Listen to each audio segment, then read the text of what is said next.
Today at Prospecting School, we covered pre-setting appointments. The strategy is every evening before your next day, you should be checking your schedule, and then the second thing you should be doing in your schedule is looking at what are the next 2 appointments that are going to be best for you, not best for somebody else, but where would you want your next 2 appointments to be? That day at 4 o'clock, do you want to do it the next day at 3 o'clock? Pick your first 2 best times and then pick 2 more.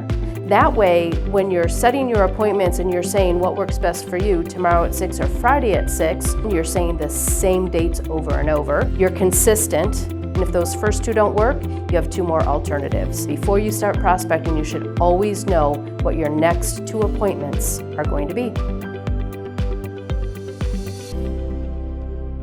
Come join us at the next Prospecting School.